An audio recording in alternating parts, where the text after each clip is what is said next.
Assalamu alaikum everybody. Welcome to Spoken English DDTV. Hey guys, আমরা যদি সহজে ইংরেজিতে কথা বলতে চাই তাহলে আমাদেরকে অনেক শর্ট ফ্রেজ জানতে হবে এবং লিংকিং ওয়ার্ডগুলো জানতে হবে। যদি আমরা এই শর্ট ফ্রেজগুলো বা লিংকিং ওয়ার্ডগুলো যদি আমরা জানি তাহলে আমরা খুব সহজেই ইংরেজিতে সেন্টেন্স তৈরি করতে পারবো। চলেন তাহলে দেরি না করে আজকের ক্লাসে আমরা কিছু লিংকিং ওয়ার্ড বা শর্ট ফ্রেজ নিয়ে আলোচনা করি। Let's start.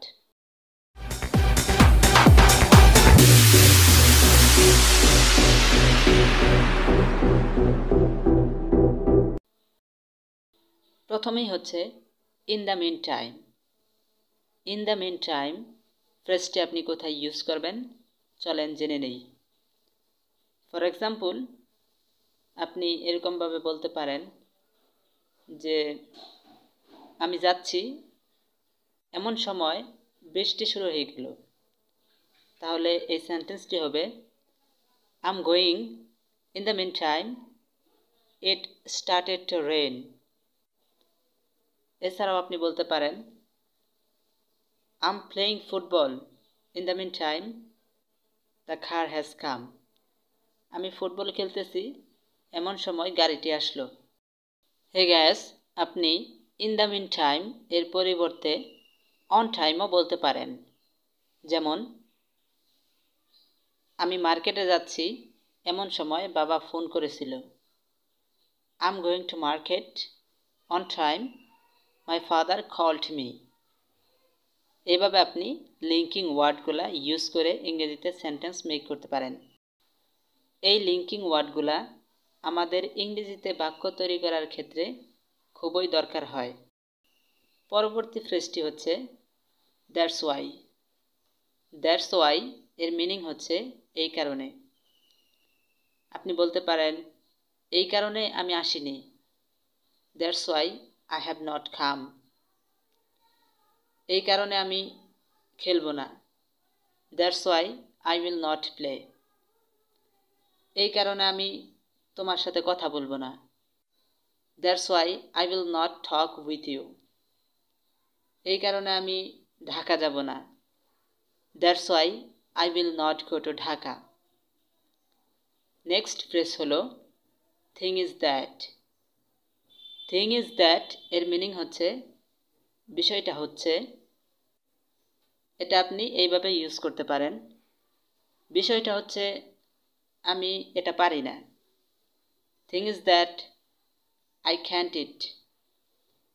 বিষয়টা হচ্ছে আমি কাজ করতে পারি না, thing is that I can't work. বিষয়টা হচ্ছে আমি গাড়ি চালাতে পারি না, thing is that I can drive car. বিষয়টা হচ্ছে আমি এই বিষয়ে আলোচনা করব, thing is that I will discuss in this matter. এইভাবে আপনি দ্য থিং ইজ দ্যাট ফ্রেজটি ইউজ করতে পারেন। পরবর্তী ফ্রেজটি হচ্ছে ফর নাথিং। ফর নাথিং এর মিনিং হচ্ছে এমনি। তাহলে আপনি এইভাবে বলেন এমনি আমি গিয়েছিলাম, ফর নাথিং আই ওয়েন্ট। এমনি আমি করেছিলাম, ফর নাথিং আই ডিড। এমনি আমি আসব, for nothing I will come. এমনি আমি কাজটি করব, for nothing I will do this work. এমনি আমি ইউটিউব ভিডিও তৈরি করব, for nothing I will make YouTube video. এইভাবে আপনি ফর নাথিং শব্দটি ইউজ করতে পারেন। এছাড়াও আপনি ফর নাথিং শব্দটির পরিবর্তে উইদাউট এনি রিজন শব্দটি ইউজ করতে পারেন। এই দুটোটা ফ্রেজের অর্থ এক, সেহেতু আপনি এই দুটোটা ফ্রেজ ইউজ করতে পারেন।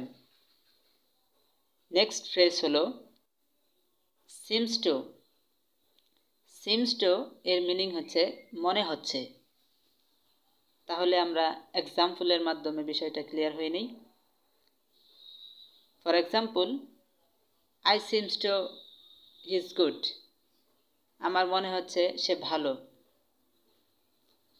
I seems to is bad. আমার মনে হচ্ছে সে খারাপ।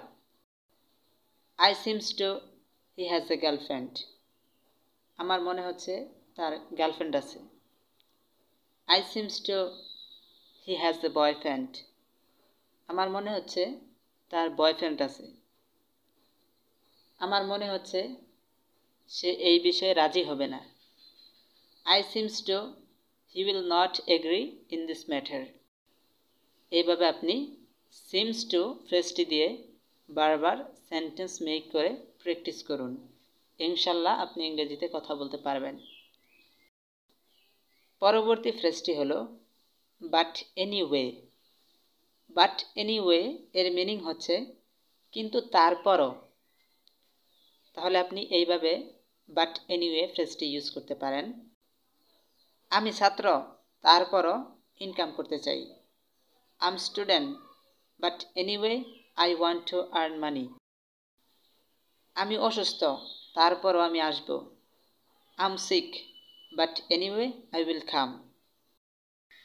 আমি দাঁড়াতে পারি না, তারপরও আমি নামাজ পড়ব। I can't stand, but anyway I will pray.